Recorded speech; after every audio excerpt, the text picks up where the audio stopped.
The pharmacy fluorescent lights hummed overhead as Maya Rodriguez stared at the prescription bottle in her trembling hands. Chlamydia treatment. 2 weeks of antibiotics. The pharmacist's sympathetic smile had told her everything she needed to know. This wasn't her first rodeo with devastated wives, picking up prescriptions that shouldn't exist in faithful marriages. Maya walked to her car in a daze, the October wind cutting through her jacket. She sat behind the wheel of her tired Honda, gripping the steering wheel until her knuckles turned white. 10 years. 10 years of marriage to Brandon, the charming insurance executive who kissed her goodbye every morning and texted heart emojis throughout the day. 10 years of believing she had a partnership, a love story, a future. The doctor's words echoed in her mind. This is sexually transmitted. If you haven't had other partners, then your husband needs treatment too. Dr. Patel had been gentle but direct, her dark eyes filled with practiced compassion for delivering news that shattered worlds. Maya had gone in thinking she had a urinary tract infection, something simple, easily treated. Instead, she'd walked out with proof that her marriage was a lie. Brandon had given her a disease, which meant Brandon had been with someone else, which meant everything she believed about her life was fiction. She drove home on autopilot, her mind spinning through memories like a detective reviewing evidence. Brandon's late nights at the office. He was going for senior partner. His new gym membership. He wanted to get healthy. The expensive cologne she'd never bought him, a client gift, he'd said. The distance in bedwork stress. Obviously, every explanation she'd accepted now looked like a neon sign screaming the truth she'd been too trusting to see. Their townhouse in the suburbs looked the same as it had this morning, red brick, white shutters, the flower boxes she'd planted in spring. But Maya saw it differently now. This wasn't her safe haven. This was the place where she'd been living a carefully constructed illusion while her husband lived a double life. She sat in the driveway for 20 minutes, watching the house. Brandon wouldn't be home for hours. He had a client dinner tonight. Maya wondered if client dinners were code for something else entirely. How many lies had she swallowed? How many times had he looked her in the eye and lied while she made dinner or folded his laundry or supported his career? Inside, the house felt foreign. Wedding photos on the walls mocked her. The furniture they'd chosen together felt like props in a play where only she didn't know she was acting. Maya walked through each room like a stranger, seeing everything with new eyes. In the bathroom, she caught her reflection. 32 years old, with warm brown eyes and dark hair pulled back in a practical ponytail. She'd always thought she was pretty enough, though Brandon hadn't said so in years. She worked from home as a medical transcriptionist, flexible hours that had allowed her to support Brandon's demanding career. She delayed having kids because Brandon wanted to be more financially stable first. She turned down a promotion that required office hours because Brandon's schedule was unpredictable. She built her entire adult life around this man and this marriage. And for what? Maya didn't confront Brandon that night. Something stopped her, maybe shock, maybe strategy. When he came home smelling like wine and making excuses about the client dinner running long, she smiled and asked about his day. She watched him lie smoothly, effortlessly, and realized this was who he'd always been. She just hadn't been looking closely enough. The next morning, after Brandon left for work, Maya began searching. She started with his car, the sleek Audi sedan he loved more than anything. In the glove compartment, hidden under insurance papers, she found receipts. Hotel charges. Restaurant bills from places they'd never been together. A jewelry store receipt for a bracelet she'd never received. Purchased 3 months ago for $800. Her hands shook as she photographed everything with her phone. She was building a case now, though she didn't fully understand why yet. Instinct told her she needed evidence, needed documentation. Needed proof that would stand up against Brandon's inevitable denials in his gym bag. Tucked into a side pocket, Maya found what she was looking for and dreading. A second phone chip, prepaid, the kind you bought at convenience stores.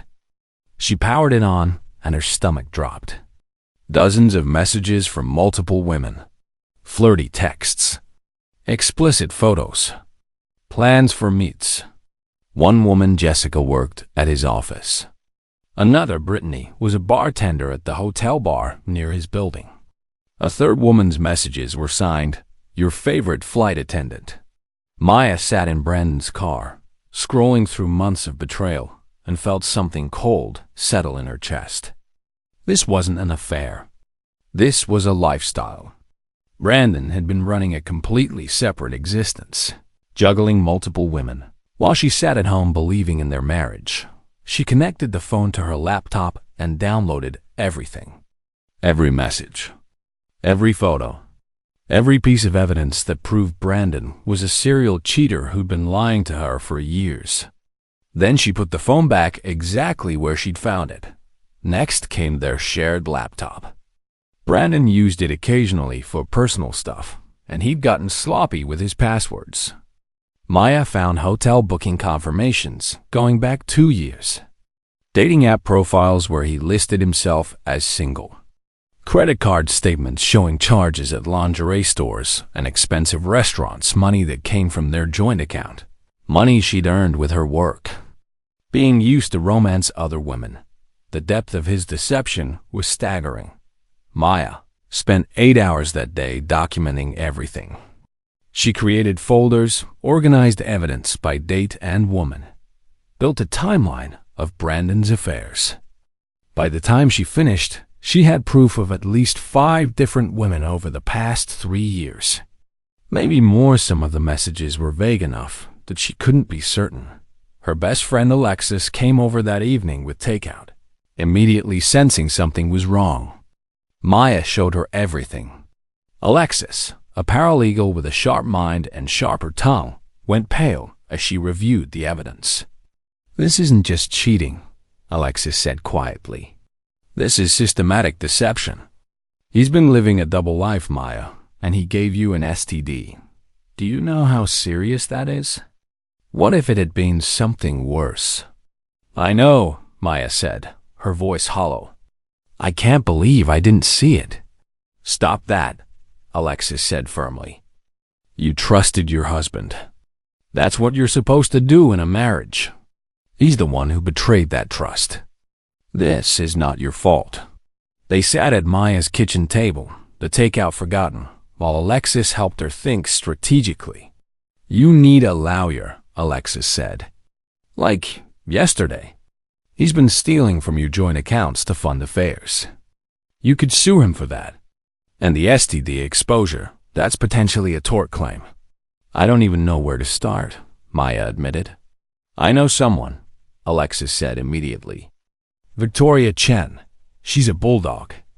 Expensive, but worth every penny. She helped my coworker's sister take her cheating husband for everything. Let me call her." Victoria Chen's office was in a downtown high-rise with glass walls that overlooked the city. She was a woman in her late 40s with silver-streaked black hair and eyes that missed nothing. Maya sat across from her, laptop open, ready to present her case. "Show me what you have," Victoria said without preamble. For 40 minutes, Maya walked through everything. The STD diagnosis, the burner phone, the financial records, the hotel receipts, the dating profiles. Victoria took notes, occasionally nodding, her expression growing sharper with each piece of evidence. When Maya finished, Victoria sat back and smiled. It wasn't a warm smile. It was the smile of a predator who just spotted wounded prey. "This is exceptional documentation," Victoria said. "Most clients come to me emotional and unprepared. You've handed me a gift-wrapped case. Your husband is going to regret underestimating you. What are my options?" Maya asked. Victoria laid it out. At-fault divorce based on adultery. Claims for dissipation of marital assets, Brandon had spent joint money on affairs. A separate tort claim for STD exposure, which could include damages for medical costs, emotional distress, and punitive damages. Plus, because Maya had evidence of secret accounts and hidden spending, they could argue for a larger share of assets. In this state, I can argue for 70 to 75% of everything, Victoria said. The house, the cars, the retirement accounts, his pension, all of it. He thought he was clever, but he left a paper trail a mile wide. What about his job? Maya asked. Jessica works at his company. They have policies about workplace relationships, especially between supervisors and subordinates. Brandon is Jessica's manager. Victoria's smile widened. That's a fireable offense. We can document the policy violation and send it to his HR department. What they do with it is their business, but I'd bet good money your husband is going to lose his job. Maya felt a surge of satisfaction. Brandon had systematically destroyed their marriage. Now she was going to systematically destroy the comfortable life he'd built on lies. How long will this take? Maya asked. A few months, maybe longer if he fights. But based on the evidence, he won't have much to fight with. He'll try to negotiate, offer you 50-50 if you drop the tort claim. Don't take it. We're going for maximum impact. Maya hired Victoria on the spot, transferring the retainer from her personal savings account money Brandon didn't know about. She'd been quietly setting aside funds from her transcription work for years, telling herself it was for emergencies. Well, disqualified. Over the next 2 weeks, Victoria's team prepared the divorce papers while Maya continued gathering evidence. She hired a private investigator, a retired police detective named Marcus, who specialized in infidelity cases. Marcus followed Brandon for 10 days, documenting every meeting, every hotel visit, every lunch with Jessica. The photos Marcus provided were damning. Brandon and Jessica entering a hotel at noon, leaving 2 hours later with rumpled clothes. Brandon and Brittany kissing in his car outside her apartment. Brandon at dinner with the flight attendant, holding hands across the table at a restaurant 2 towns over. Each photo was another nail in Brandon's coffin. Marcus also ran a financial investigation and found things even Maya had missed. A secret credit card with $30,000 in charges. A small investment account Brandon had opened with money siphoned from their joint savings. Evidence that Brandon had been skimming funds for 3 years, slowly draining their shared resources to fund his double life. Your husband is a piece of work, Marcus said when he delivered his final report. I've investigated a lot of cheaters, but this guy takes the cake. He's been running a con on you for years. Maya reviewed the final evidence package, hundreds of pages of documentation, photos, financial records, witness statements. It was comprehensive, devastating, and irrefutable. Brandon would have no defense, no excuse, no way to talk his way out of what he'd done. Victoria called with the plan. We serve him at work on Monday morning. Public humiliation is your friend here. We file for divorce, freeze all joint accounts, and file the restraining order to get him out of the house. We also send the workplace policy violation documentation to his HR department. By Monday afternoon, Brandon's life as he knows it will be over. Do it, Maya said without hesitation. That weekend was the hardest of Maya's life. She had to act normal while knowing what was coming. Brandon was in a good mood, suggesting they go out for dinner Saturday night. Maya agreed, playing her part one last time. At the restaurant, Brandon ordered wine and made a toast. To us, he said, smiling that charming smile that had once made her heart race. To many more years together. Maya clinked her glass against his, thinking about how this was their last dinner as a married couple. In 72 hours, Brandon's world would implode. To getting what we deserve, she said. Brandon didn't catch the double meaning. Monday morning arrived cold and clear. Brandon left for work at 7:30. kissing Maya goodbye like always, completely oblivious. 20 minutes later, Victoria called. The process server is heading to his office now. Are you ready? I'm ready, Maya said. She sat in her living room, coffee growing cold in her hands, waiting. At 9:15, her phone buzzed with a text from Marcus. Package delivered. Subject served in conference room with 3 colleagues present. Subject appeared shocked and requested privacy. It was done. Brandon knew now. He was reading the divorce papers, seeing evidence he thought was secret laid out in legal language. Realizing his wife wasn't the clueless fool he'd assumed, Brandon's first call came at 9:22. Maya let it go to voicemail. The second at 9:35. Then 9:48. By noon, he tried to contact her 23 times. Maya blocked his number. Victoria had been clear zero direct contact. Everything went through the lawyers now. At 1 o'clock, Victoria called. Brandon lawyered up fast. He got Richard Morrison, expensive guy who specializes in protecting wealthy men in divorces. Morrison already called me trying to negotiate. Said Brandon wants to work things out, that this is all a misunderstanding. What did you tell him? Maya asked. I told him to save his breath. We have legal evidence obtained legally. Brandon can't charm his way out of photographs and bank records. I also informed him about the tort claim and the letter we sent to Brandon's employer. How did he react? Not well. But here's the interesting part. Brandon's company called me directly. They're launching an internal investigation. Brandon's been placed on administrative leave pending the outcome. If they find what we know they'll find, he's getting fired. Maya felt satisfaction bloom in her chest. Brandon was losing everything. His marriage, his house, his reputation, and now potentially his career. Over the next few days, Brandon tried everything. He called Maya's parents, his friends, mutual acquaintances, anyone who might talk to her on his behalf. The messages were predictable confusion, anger, pleading. Brandon painted himself as the victim, claimed Maya was overreacting, suggested marriage counseling. Maya ignored it all. She'd moved past anger into cold calculation. Brandon had systematically destroyed their marriage. Now she was systematically destroying the comfortable life he'd built on lies. The court hearing for the asset freeze came 2 weeks later. It was Maya's first time seeing Brandon since everything exploded. He looked terrible, wrinkled suit, dark circles, weight loss. He tried to catch her eye across the courtroom. Maya looked through him like he was a stranger.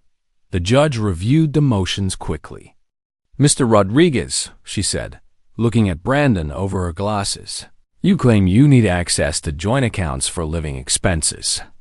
But according to evidence submitted by Mrs. Rodriguez's counsel, you have a credit card in your name, only with a $15,000 limit and an investment account with $38,000. Is that correct? Brandon's lawyer stood. Your Honor, my client was unaware. Then your client needs better legal advice, the judge interrupted dryly. Asset freeze stands. Mr. Rodriguez has adequate funds for living expenses. Motion denied. Brandon slumped in his chair. Maya felt vindicated watching him realize he couldn't manipulate his way out. After the hearing, Brandon tried approaching Maya in the hallway. Maya, please, we need to talk. I can explain. Don't, Victoria said sharply, stepping between them. You don't approach my client. Any communication goes through lawyers. Are we clear? I just want to talk to my wife, Brandon said, voice breaking. Maya, please. I love you. I made mistakes, but we can fix this. Maya looked at him directly for the first time.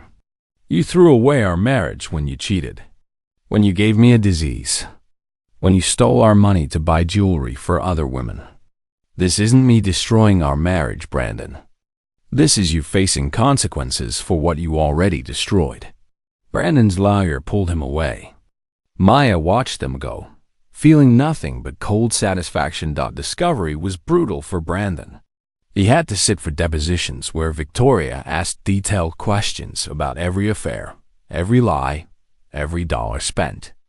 He had to provide bank statements and explain the secret accounts. He had to admit on record that he'd exposed Maya to STDs. His lawyer tried negotiating. My client will offer a 50-50 split if Mrs. Rodriguez drops the tort claim. Counteroffer, Victoria said without hesitation. 70-30 in my client's favor. She keeps the house free and clear. She gets $200,000 for the tort claim. Non-negotiable. No judge will award that much. Want to find out? I have photos, videos, financial records, medical records, testimony from the private investigator, and Brandon's own messages admitting to affairs. What do you have? A client who'll have to admit everything in front of a courtroom. You sure you want those odds? A week later, Victoria called with news. Brandon's company fired him. Terminated for cause violation of fraternization policy, misuse of company resources, abuse of power. No severance. He's done. Maya felt grim satisfaction. Brandon was losing everything: marriage, house, money, career. Everything he'd worked for. Thrown away because he couldn't control himself. But she wasn't done yet. 2 months after filing, Brandon caved on every point. The settlement gave Maya 75% of all assets. The house, the better car, most of the retirement accounts, and $150,000 from the tort settlement. Brandon walked away with 25% and his credit card debt. Plus, the judge ordered Brandon to pay Maya's legal fees, $45,000 he didn't have since he'd just lost his job. The divorce was finalized on a gray December morning. Maya wore a navy dress and heels, hair professionally styled. She wanted to look good for this moment. Brandon showed up looking like he'd slept in his car. The hearing lasted 15 minutes. The judge signed the decree. Just like that, 10 years of marriage were over. Congratulations, Miss Rodriguez, Victoria said outside. You're free. Brandon tried approaching Maya one last time at her car. Maya, please, I lost everything. My job, my friends, my family won't talk to me. I need help. I don't know what to do. Maya stopped and looked at him. You should have thought about that before you cheated, before you gave me a disease, before you stole our money. You made your choices, Brandon. Now you live with the consequences. But I have nowhere to go. I'm all alone. Good, Maya said coldly. Maybe being alone will teach you about loyalty. Or maybe it won't. Either way, that's not my problem anymore. She walked away without looking back. The first thing Maya did after the divorce was reclaim her space. She hired a designer and redid the entire townhouse. New furniture, new paint, new energy. She turned Brandon's home office into an art studio. She'd always wanted to paint but never had time. She made the house hers in every way. She also threw a divorce party. Alexis organized it, inviting Maya's real friends, people who'd supported her through everything. They filled her house with laughter and music. To Maya, Alexis toasted. To surviving, to thriving, to never settling for less than you deserve. Everyone cheered. Maya looked around at genuine friends in her genuine home and felt real happiness for the first time in months. Her transcription business was thriving too. Word had spread about what Brandon did not from Maya. The people talked, and several clients reached out with support and additional work. One client, Dr. James Chun, a physician who owned 3 clinics, had been particularly supportive. I went through something similar 5 years ago, Dr. Chun told her over coffee when discussing a project. I know what betrayal feels like. The fact that you're still working, still moving forward, that's impressive. Dr. Chun started sending more work her way, recommending her to colleagues. Within 3 months, Maya's income doubled. She was making more alone than she'd made while married to Brandon. Through Marcus. Maya heard occasional updates about Brandon's downward spiral. He couldn't find work in insurance. His reputation had spread. He was working retail, barely covering rent in a cheap apartment. His girlfriend Jessica had dumped him when he lost his job. Brittany blocked him after discovering he was broke. Brandon had burned every bridge and now was alone with nothing. Part of Maya felt bad. A small part. The rest felt satisfied that justice had been served. 6 months post-divorce, Maya's life had transformed. She'd taken the house sale proceeds and bought a small condo downtown with city views. She expanded her business, hiring 2 assistants. She joined a painting class and discovered she was actually good at it. She also started dating casually, nothing serious. She wasn't ready for commitment, but she enjoyed meeting new people without Brandon's shadow over her. Dr. Chen asked her to dinner one evening. Just as friends, he clarified quickly. I value our professional relationship, but I'd also like to get to know you better outside of work. Maya agreed. They went to a quiet Italian restaurant and talked for hours about everything except work. Dr. Chen was 40, divorced with no kids, focused on his clinics, but wanting more balance in life. He was kind, thoughtful, and refreshingly honest about his past mistakes. I cheated on my ex-wife, he admitted. Once, I regretted it immediately, confessed, and she still left. She was right to leave. I betrayed her trust. I've spent 5 years working on becoming someone worthy of trust again. Maya appreciated his honesty. They started seeing each other regularly: coffee, dinners, art galleries. Dr. Chen was patient, never pushing for more than Maya was ready to give. They built a friendship first, which felt right. 1 year after her divorce, Maya ran into Brandon at a grocery store. He looked older, tired, working in the produce section stocking shelves. He saw her and froze. Maya felt nothing, no anger, no satisfaction, just neutrality. Brandon was irrelevant to her life now. Maya, he said quietly, you look good. Thank you, she said politely. I'm sorry, Brandon said, for everything. I know it doesn't matter now, but I'm sorry. Maya nodded. I hope you figure things out, Brandon. I really do, she meant it. She didn't forgive him, but she didn't hate him either. He was just a man who'd made terrible choices and now lived with the consequences. She left the store and went home to her condo, where Dr. Chen was cooking dinner. In her kitchen, they've been seeing each other exclusively for 3 months now. He looked up and smiled when she entered. How was your day? He asked. It was good, Maya said honestly. Really good. And it was. Better than good. It was everything she'd never known she deserved. 2 years after her divorce, Maya stood in her art studio, the room that used to be Brandon's office, putting finishing touches on a painting. It depicted a phoenix rising from ashes, vibrant reds and golds against dark background. It represented her journey. Dr. Chen James, as she called him, now appeared in the doorway. That's beautiful, he said. Is it for sale? It's for me, Maya said. A reminder. Of what? Of what I survived. What I built from nothing. They'd been together for 18 months now. James had proposed last month. Nothing fancy. Just a quiet moment in her condo where he told her he loved her and wanted to spend his life with her. Maya had said yes, but they were taking their time planning. No rush.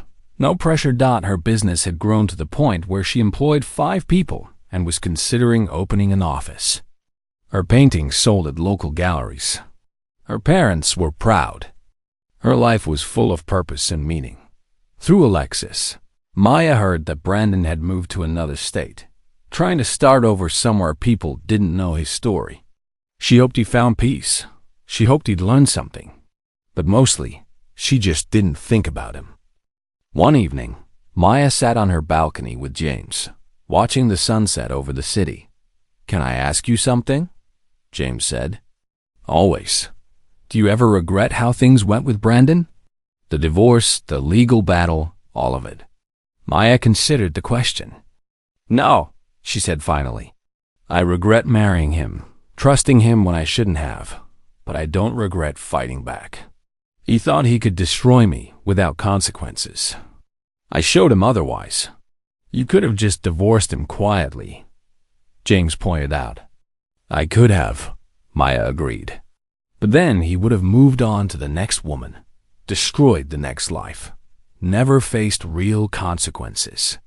Sometimes the kindest thing you can do is show someone the truth of who they are. Maybe Brandon learned something. Maybe he didn't. Either way, I stood up for myself, and that matters. James squeezed her hand. You're remarkable. Maya smiled. I'm just someone who refused to stay broken. The moral. Maya's story teaches us that betrayal doesn't have to define us. Our response to it does.